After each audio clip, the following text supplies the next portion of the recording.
आते हैं दोस्तों एक्सरसाइज पर। एक्सरसाइज में दिया गया है, ये पहला क्वेश्चन है एक्सरसाइज का। इसमें शॉर्ट क्वेश्चन है, 1 मार्क वाला।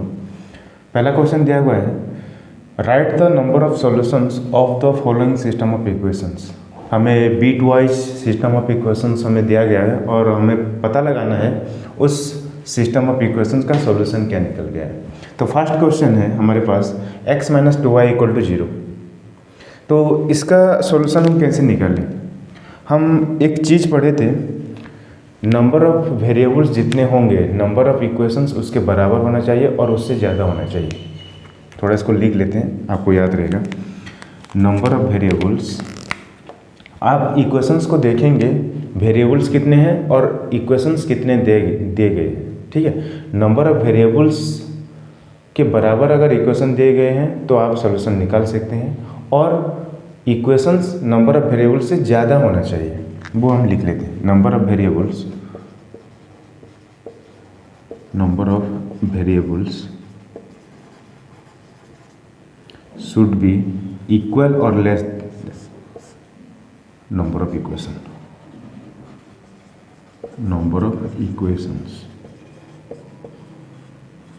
मतलब क्या? नंबर ऑफ वेरिएबल्स जितने हैं उसके बराबर नंबर ऑफ इक्वेशंस हो सकते हैं और उससे ज़्यादा भी हो सकते हैं। यहाँ लेस देन इक्वल टू लिखा हुआ है ना, इस साइन का मतलब क्या होता है? ये इससे ये बड़ा हो सकता है और इसके बराबर हो सकता है। अगर ये इससे बड़ा हो गया, अगर ऐसा आ जाएगा, अगर नंबर ऑफ वेरिएबल्स ज़्यादा होंगे और नंबर ऑफ इक्वेशंस कम होंगे तो हम उसका सॉल्यूशन नहीं निकाल सकते। हमारे पास नंबर ऑफ वेरिएबल्स 3 हैं, हमारे पास नंबर ऑफ इक्वेशन 2 हैं, हम इसका सॉल्यूशन नहीं निकाल सकते। हमारे पास नंबर ऑफ वेरिएबल्स 2 हैं और नंबर ऑफ इक्वेशन 1 है, तो इसका सॉल्यूशन हम नहीं निकाल सकते। समझ रहे हैं? इस एग्जाम्पल को लेकर आप समझ गए होंगे। मैं इसको आप लोगों को अच्छे से समझाने वाला हूँ। ये सारी चीज़ें यहाँ अप्लाई होने वाला है। यहाँ नंबर ऑफ वेरिएबल्स कितने हैं?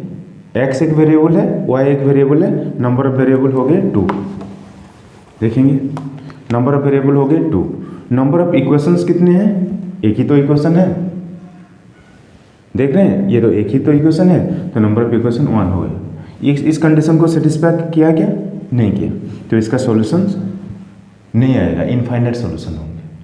ठीक है, कैसे इनफाइनाइट सॉल्यूशन होंगे वो भी आप लोगों को मैं समझा देता हूँ, देख लेते हैं पहले।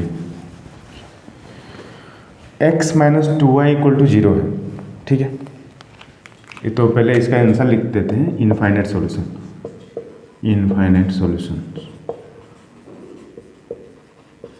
सिंस लिखते हैं, since number of variable is greater than number of equations.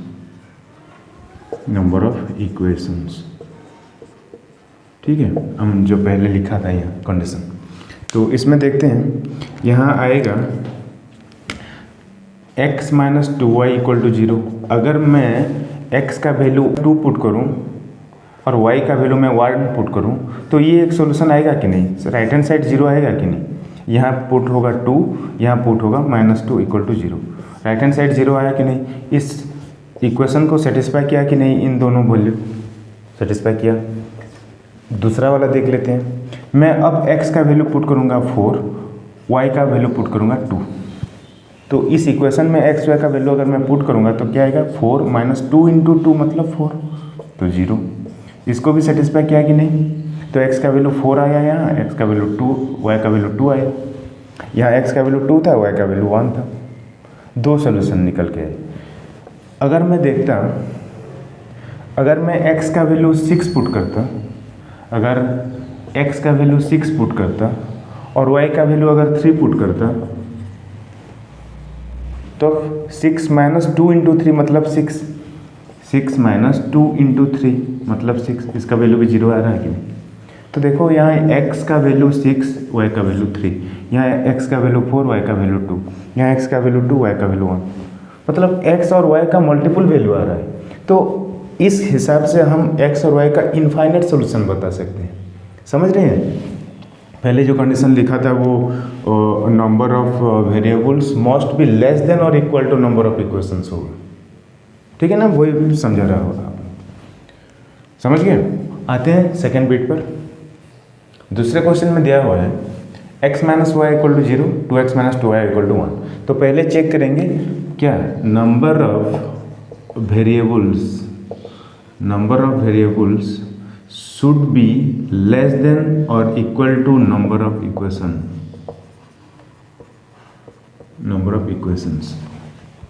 ठीक है ना, तो नंबर ऑफ इक्वेशन से ये वेरिएबल्स छोटा होना चाहिए या बराबर होना चाहिए, पहले ये सेटिस्फाई कर रहा है कि नहीं। देखिए हमारे पास वेरिएबल कितने हैं, यहाँ x एक वेरिएबल है, y एक वेरिएबल है। ठीक है, तो इस सिस्टम ऑफ इक्वेशन में नंबर ऑफ वेरिएबल कितना है, number of variables equal to 2, तो number of variables 2। Number of equations कितने हैं, 2 इक्वेशन है, तो इसका 2 इक्वेशन, मतलब इसका सॉल्यूशन कुछ आएगा। ठीक है दोस्तों, इसका सॉल्यूशन निकल के आ सकता है। तो पहले हम क्या करते थे, जब सिस्टम ऑफ इक्वेशंस हमें दिया रहता है तो पहले हम उसका कोएफिशिएंट का डिटर्मिनेंट निकालते हैं। कोएफिशिएंट का डिटर्मिनेंट मतलब x का कोएफिशिएंट कितना है, यहाँ एक 1 है, यहाँ 2 है, यहाँ -1 है, यहाँ -2 है, तो इसका डिटर्मिनेंट हम निकालेंगे। कितना आएगा, क्रॉस मल्टीप्लिकेशन कर लेते हैं, -2, 1 इंटू -2 मतलब -2, माइनस में 2 इंटू -1 मतलब -2, तो ये बन के आएगा -2 + 2 मतलब 0। ठीक है, अब निकालते हैं डेल्टा x। डेल्टा x कैसा करते हैं, हम राइट हैंड साइड में जो दिया रहा है कांस्टेंट, इसको हम x के कोएफिशिएंट के कॉलम में पुट कर लेंगे।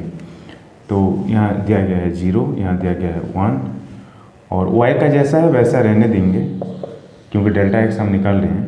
तो -2, इसका वैल्यू क्या आएगा, 0 इंटू -2 मतलब 0, माइनस में 1 इंटू -1 मतलब -1, तो ये बन के आया डेल्टा x 1 बन के आया।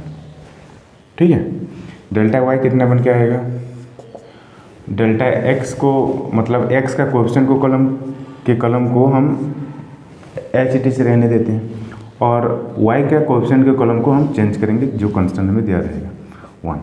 तो इसका वैल्यू आएगा 1 इंटू 1 मतलब 1, 2 इंटू 0 मतलब 0, तो ये बन के आएगा 1।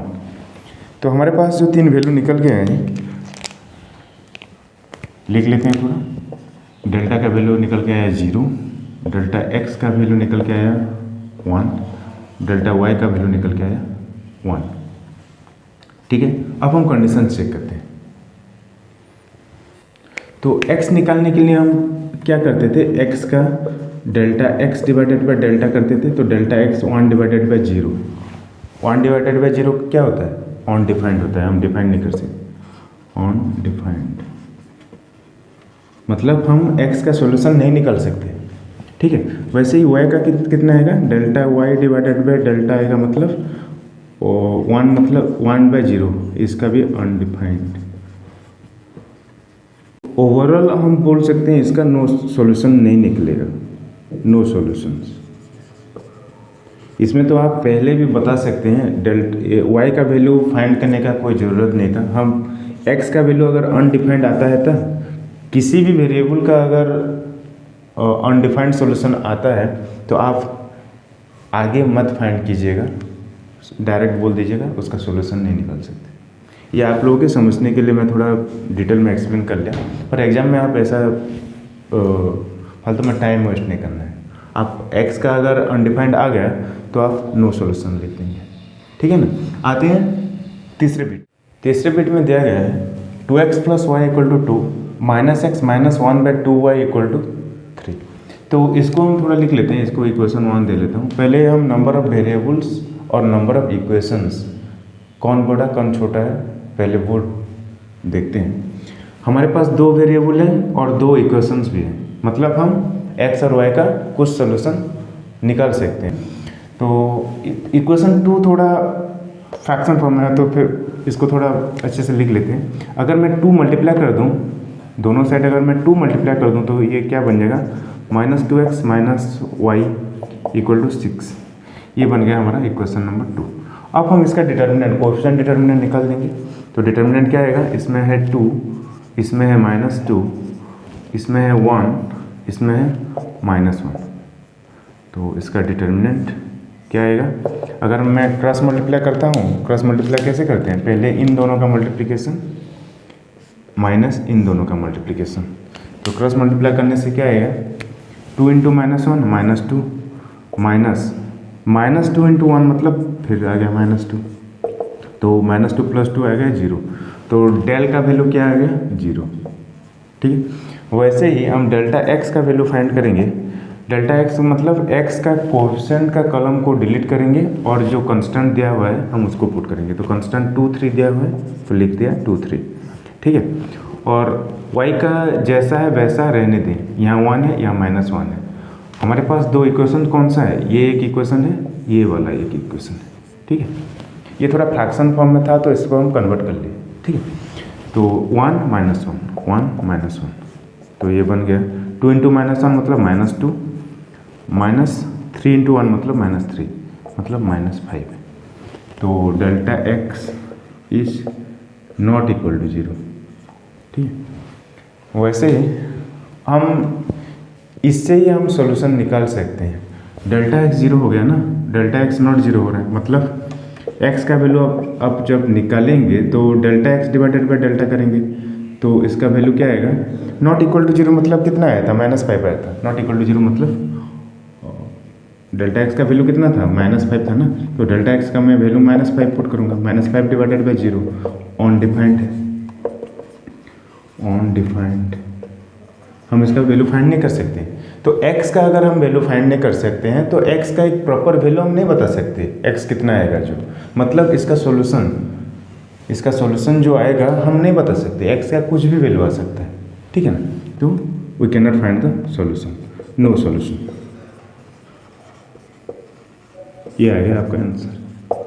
ठीक है ना, आपको y फाइंड करने की ज़रूरत नहीं है, आपको पहले ही पता चल गया। x अगर अनडिफाइंड है मतलब सॉल्यूशन तो अनडिफाइंड ही होगा। ठीक है, आते हैं बिट 4। फोर्थ बिट में दिया गया है 3x + 2y = 1, x + 5y = 6। तो पहले हम क्या चेक करते हैं, number of variables. Number of variables कितने हैं, 2 है, और नंबर ऑफ इक्वेशन कितने हैं, नंबर ऑफ इक्वेशंस कितने हैं, 2 है। मतलब ये कंडीशन सेटिस्फाई कर रहा है। हमारा कंडीशन क्या था, इन दोनों के बीच रिलेशन क्या था, number of variables should be less than और equal to number of equation. उसके बराबर होना चाहिए या नंबर ऑफ वेरिएबल छोटा होना चाहिए नंबर ऑफ इक्वेशन से। मतलब नंबर ऑफ वेरिएबल्स का जो नंबर आएगा वो छोटा होना चाहिए number of equations. Number of equations कितने भी ले सकते हैं पर एटलीस्ट नंबर ऑफ वेरिएबल के बराबर लेना पड़ेगा, तभी जाकर सोल्यूशन निकलता है। ठीक है, तो इसका सॉल्यूशन निकालेंगे तो क्या आएगा, पहले हम कोएफिशिएंट डिटरमिनेंट निकाल लेंगे। तो कोएफिशिएंट कितना है, x का कोएफिशिएंट 3 1 है तो 3 1, y का कोएफिशिएंट 2 5, तो इसका डिटरमिनेंट निकाल लेंगे। तो 3 × 5 कितना है, ये कौन कहता है, क्रैमर रूल कहता है। समझ रहे हैं, हम इंट्रोडक्शन पार्ट में पहले डिस्कस कर चुके हैं। उस वीडियो का लिंक आई बटन पर दिया गया है, आप जाके उसको देख सकते हैं अगर आपने स्किप कर दिया है तो। ठीक है, तो इसका कितना आएगा, 3 × 5 मतलब 15, -1 × 2 मतलब 2, तो इसका वैल्यू निकल के आया 13। तो डेल का वैल्यू निकल के आया 13। आप निकालेंगे डेल्टा एक्स का वैल्यू। डेल्टा एक्स का वैल्यू निकालने से क्या करते हैं हम, एक्स का जो कोएफिशिएंट का जो कॉलम है उसको डिलीट कर देंगे और जो कांस्टेंट हमें दिया गया है उसको हम पुट कर देंगे। ये d1 d2 है ना, जो जनरलाइज फॉर्म में जो लिखे थे, ये d1 d2। इसको हम कैसे लिख सकते हैं, a1x + b1y = d1, a2x + b2y = d2। तो ये कांस्टेंट हो गया ना ये, और इस फॉर्म में ये है। ठीक है ना, तो डेल्टा एक्स को हम क्या लिखेंगे, 1 6, ये जो d1 d2 पुट करते थे ना, पहले वीडियो में सारी चीज़ें बताया गया है आप लोग को। अगर आपने स्किप कर लिया है तो आपको ये समझ में नहीं आता होगा, तो पहले उस वीडियो को जाके देख लीजिए, फिर आइए यहाँ 2 5। तो इसका वैल्यू क्या आ गया, 1 × 5 मतलब 5, -6 × 2 मतलब 12, तो ये बन गया -7। ठीक है ना, ये बन गया -7। तो डेल्टा का वैल्यू कितना आया था, 13 आया था। डेल्टा एक्स का वैल्यू कितना आया, डेल्टा एक्स का वैल्यू आया -7। ठीक है, तो ये डेल्टा एक्स का वैल्यू आ गया। डेल्टा वाई तो अब हमें डेल्टा वाई भी निकालना पड़ेगा, क्यों? ये तो कोई भी जीरो नहीं आ रहा है, ठीक है ना।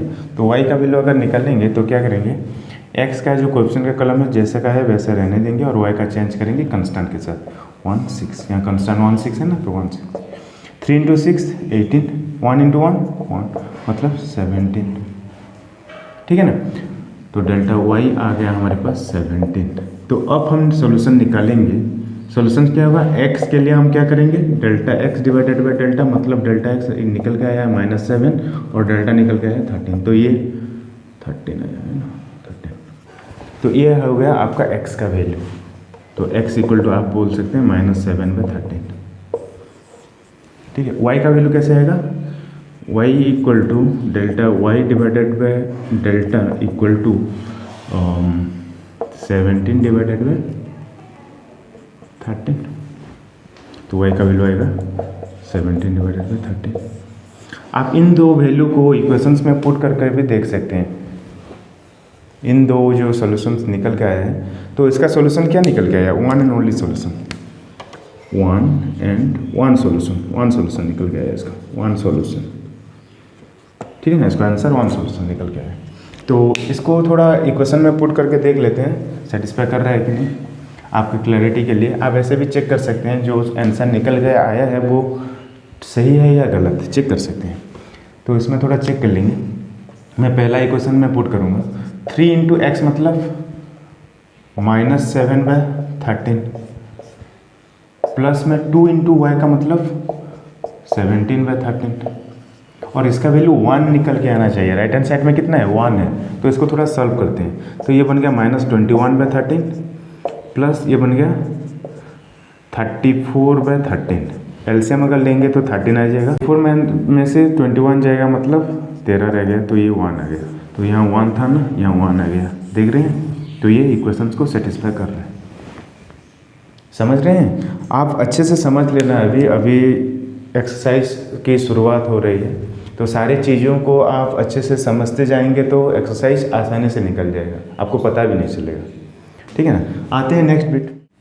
5th बिट में ये दिया गया है 2x + 3y + 1 = 0, x - 3y - 4 = 0। ये थोड़ा घुमा के पूछा गया है। क्या घुमाया, कुछ नहीं घुमाया, ये डायरेक्ट ही है। तो अगर ये कांस्टेंट टर्म को अगर हम राइट हैंड साइड ले जाएंगे तो साइन चेंज हो जाएगा, कौन सी बड़ी बात है। तो इसको हम लिख सकते हैं क्या, इसको हम लिख सकते हैं 2x + 3y, 1 को मैं राइट हैंड साइड लेके गया तो -1, ठीक है। x - 3y, -4 को मैं राइट हैंड साइड लेके गया, x - 3y, -4 को मैं राइट हैंड साइड लेके गया। तो ये था ना हमारा दो इक्वेशन जो है, ये बन गया हमारा इक्वेशन 1, ये बन गया हमारा इक्वेशन 2। हमारे पास दो वेरिएबल है, हमारे पास दो इक्वेशन है, मतलब हम इसका कुछ निकाल सकते हैं, कुछ सोल्यूशन होगा या नहीं बता सकते हैं। तो देखते हैं हम डिटर्मिनेंट, कोएफिशिएंट डिटर्मिनेंट पहले निकाल लेते हैं। कोएफिशिएंट डिटर्मिनेंट क्या आएगा, x का कोएफिशिएंट 2 1 है तो मतलब 2 1, y का 3 - 3 है 3 - 3, तो इसका आएगा 2 × -3 मतलब -6, -1 × 3 मतलब 3, तो ये हो गया -9, ठीक है। तो डेल्टा का वैल्यू निकल के आएगा -9, ठीक है। डेल्टा x कैसे निकालेंगे, x का कोएफिशिएंट का कॉलम हम डिलीट कर देंगे और इसमें हम पुट करेंगे ये जो वैल्यू निकल के आए जो कांस्टेंट है। तो -1 4, यहाँ -1 4 है ना, तो -1 4 लिख दिया और y का जैसा है वैसा रहने दीजिए 3 - 3, तो आपके पास बन के आएगा -1 × -3 मतलब 3, -4 × 3 मतलब 12, तो ये बन के आएगा -9, सही है।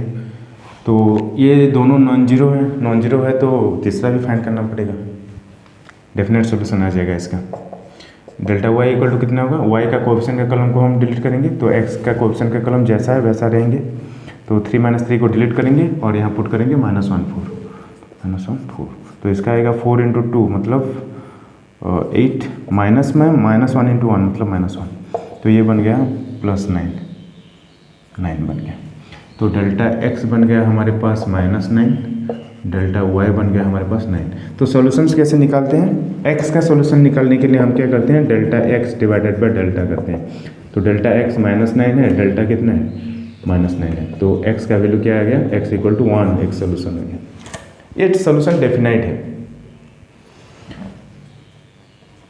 अगर y का सोल्यूशन निकालें तो delta y divided by delta put करेंगे। डेल्टा वाई है हमारे पास 9, डेल्टा है हमारे पास -9, इसका सोल्यूशन आ गया -1।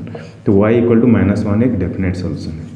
तो हम बोल सकते हैं इस system of equation consistent system of equation है, इसका सोल्यूशन 1 सोल्यूशन आ रहा है। ठीक है, 1 सोल्यूशन हमें बताना है ना।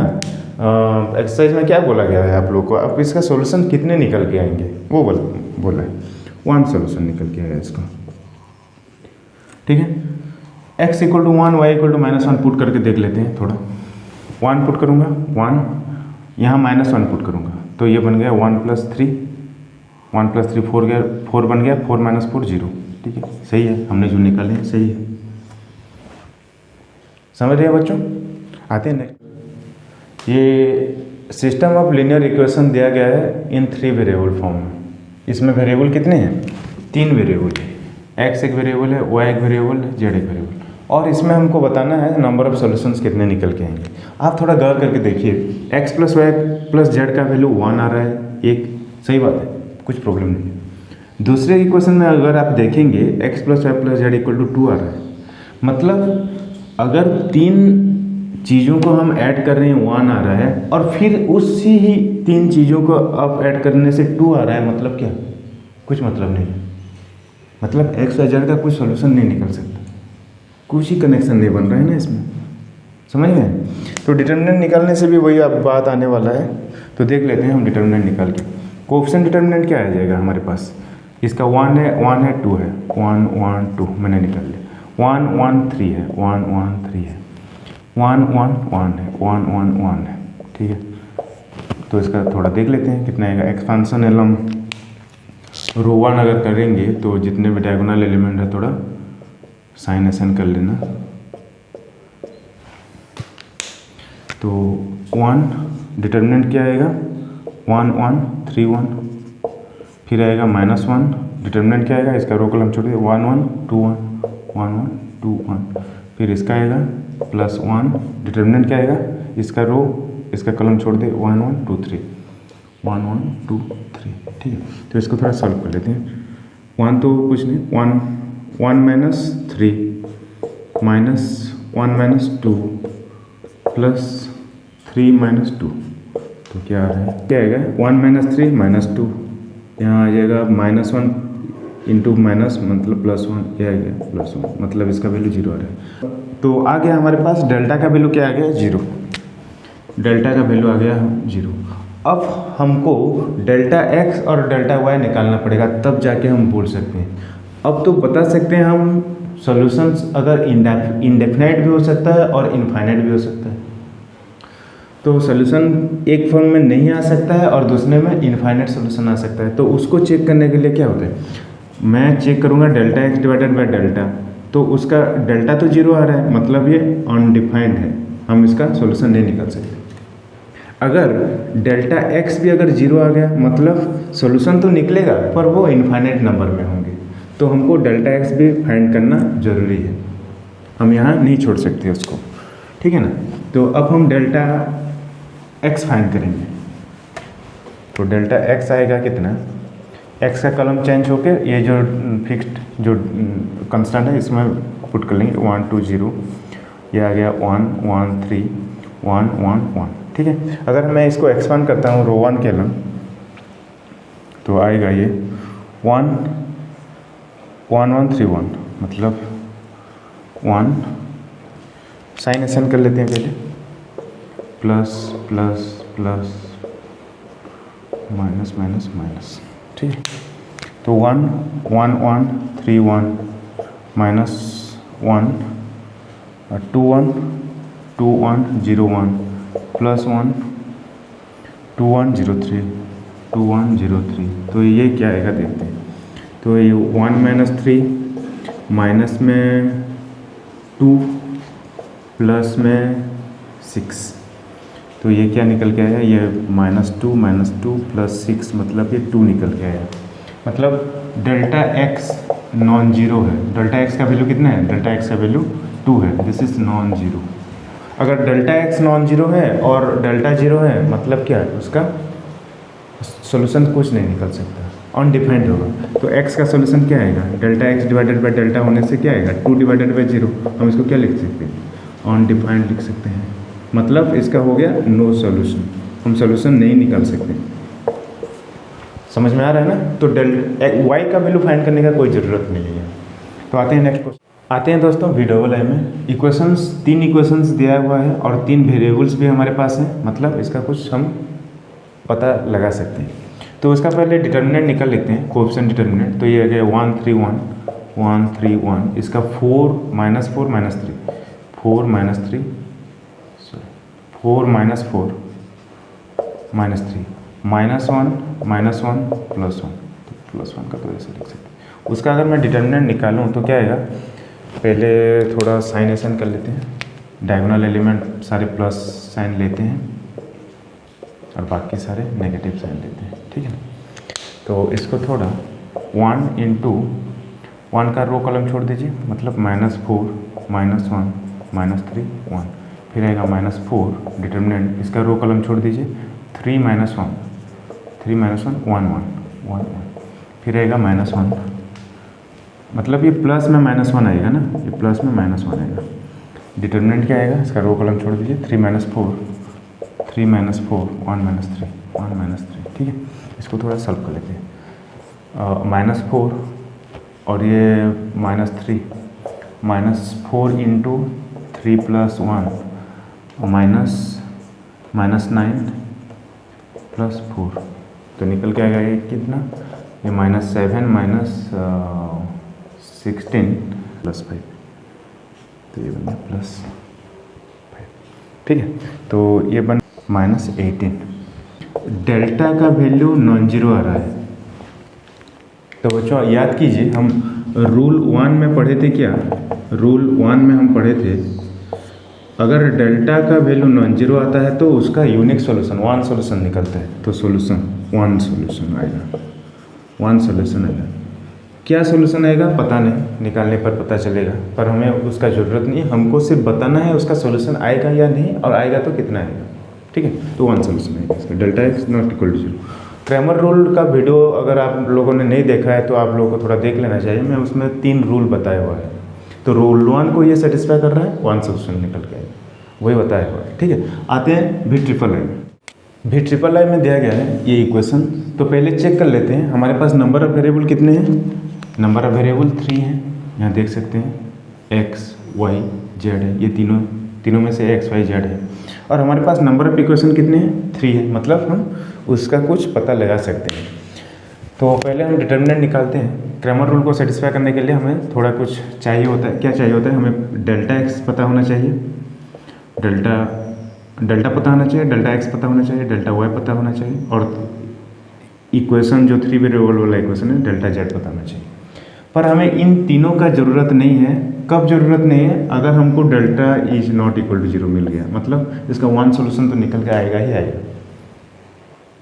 समझ में आ रहा है ना। तो इसको थोड़ा पहले फाइंड कर लेते हैं, डेल्टा मतलब डिटर्मिनेंट, कोएफिशिएंट डिटर्मिनेंट कितने निकल के आया है। अगर कोएफिशिएंट डिटर्मिनेंट अगर नॉन जीरो हो गया तो आपको आगे फाइंड करने की जरूरत नहीं, 1 सॉल्यूशन लिख दीजिए, आगे आंसर, ठीक है ना। तो इसका डिटर्मिनेंट में कोएफिशिएंट डिटर्मिनेंट कैसे करूँगा, 1 3 1 1 3 1, इसको थोड़ा सा निकल लेना है, 1 -1 -3, इसमें आएगा -1 -1 +1, ठीक है। इसका थोड़ा निकल लेते हैं। तो 1 साइनेशन कर लेते हैं यहाँ थोड़ा, तो प्लस जितने भी डायगोनल एलिमेंट प्लस होते हैं।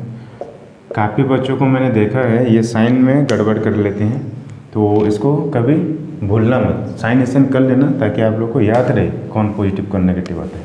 तो ये आ गया 1 और ये -1 -1 -3 1, फिर आ गया -1 और उसका रो कॉलम छोड़ देना है 3 -1 3 -1 1 1 1 1, ठीक है। फिर प्लस में -1 आएगा, प्लस में -1 डिटर्मिनेंट, उसका रो कॉलम छोड़ दीजिए 3 -1 3 -1 1 -3 1 -3, ठीक है। तो इसका सॉल्यूशन निकल लेंगे। तो -1 × 1 मतलब -1 माइनस में 3, ठीक है, -3 -1 मतलब 3 + 1 -3 × -3 -9 माइनस इंटू -1 मतलब +1, ठीक है। तो ये आ गया -4, ये आ गया -4, ये आ गया, तो इसका आंसर आ गया 8। ठीक है, तो डेल्टा नॉन जीरो है, मतलब क्या, 1 सॉल्यूशन आएगा ही आएगा, 1 सॉल्यूशन आएगा। और ये क्या बोलते हैं इसको, यूनिक सॉल्यूशन तो बोलते हैं, यूनिक सॉल्यूशन। और ये सिस्टम कौन सा है, अगर आप लोग को अगर पूछा जाए ये सिस्टम कौन सा है, तो ये कंसिस्टेंट सिस्टम है। इसको आप बोल सकते हैं कंसिस्टेंट सिस्टम, कंसिस्टेंट सिस्टम। ठीक है दोस्तों, आते हैं नेक्स्ट क्वेश्चन। IX एक बेहतरीन क्वेश्चन है, इसमें हम दिया गया है, जनरलाइज फॉर्म में दिया गया है, पर इसमें थोड़ा मॉडिफाई किया गया है। राइट हैंड साइड में जो कांस्टेंट आते हैं वो कांस्टेंट नहीं है यहाँ 0 0 से। और हमें और एक बात भी हमें दिया गया है, जो इसका कोएफिशिएंट डिटर्मिनेंट है, कोएफिशिएंट डिटर्मिनेंट हमारे पास 0 आ रहा है, मतलब ये डेल्टा 0 आ रहा है। अब आ गया प्रॉब्लम, जब डेल्टा 0 आ जाता है तो हमको 2 चीज़ें चेक करना पड़ता है। इसका सॉल्यूशन एक निकल सकता है इनफाइनाइट सॉल्यूशन, और दूसरा निकल सकता है नो सॉल्यूशन। इनफाइनाइट सॉल्यूशन कब होगा, जब होगा delta x equal to delta y equal to delta z equal to 0। मतलब x जब हम फाइंड करेंगे तो delta x divided by delta put करेंगे, तो डेल्टा x भी 0, डेल्टा भी 0, तो इसका सॉल्यूशन क्या आएगा, अनडिफाइंड है ना, मतलब इनफाइनाइट आएगा। इसमें हम इनफाइनाइट सॉल्यूशन निकाल सकते हैं। नो सॉल्यूशंस में क्या आएगा, अगर मान लीजिए डेल्टा x नॉन जीरो हो गया, मतलब जब हम x का वैल्यू फाइंड करेंगे delta x divided by delta, तो ये आ गया नॉन जीरो बाय 0, मतलब अनडिफाइंड। हम इसका सॉल्यूशन नहीं निकाल सकते, नो सॉल्यूशन। यहाँ अनडिफाइंड आएगा, यहाँ इनफाइनाइट आएगा, इनफाइनाइट। ठीक है, तो इसको थोड़ा चेक कर लेते हैं। हम एक ही फाइंड करेंगे, डेल्टा x फाइंड करेंगे, वो अगर नॉन जीरो आ गया तो देखेंगे। तो हमारे पास कोएफिशिएंट डिटर्मिनेंट है, तो डेल्टा x पुट करने के लिए क्या पुट करेंगे हम,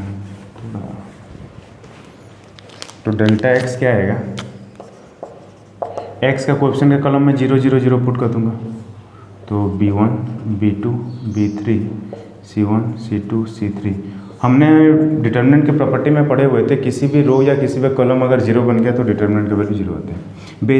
वैसे ही हम निकाल सकते हैं delta y equal to 0 and delta z equal to 0। मतलब क्या हो गया, delta equal to 0, delta x equal to delta y equal to delta z equal to 0। मतलब क्या हो गया, इसका इनफाइनाइट सॉल्यूशन आएंगे, इनफाइनाइट सॉल्यूशन। ये कौन सा रूल को सेटिस्फाई कर रहा है, क्रैमर रूल जो पढ़े थे हम, रूल 3। अगर वो वीडियो आप लोग को अभी तक भी नहीं देखा है तो उस वीडियो को जाकर थोड़ा देख लीजिए, ये सारी चीज़ें आप लोगों को समझ में आ जाएगा। मैं बहुत ही अच्छे तरीके से वहाँ समझाया हुआ है। तो इस क्वेश्चन से ख़त्म होता है नंबर 1। हम मिलते हैं दूसरे पार्ट में, क्वेश्चन नंबर 2 से शुरुआत करेंगे और आगे बढ़ते जाएंगे। आप लोगों का प्रयास रहेगा, आप सारे वीडियो को अच्छे से देखिएगा, किसी भी पार्ट को स्किप मत कीजिएगा। अगर किसी भी पार्ट को स्किप कर लिया तो आप लोग थोड़ा इम्पोर्टेंट क्वेश्चंस, इम्पोर्टेंट कॉन्सेप्ट समझने में चूक जाएंगे। तो मिलते हैं दूसरे पार्ट में।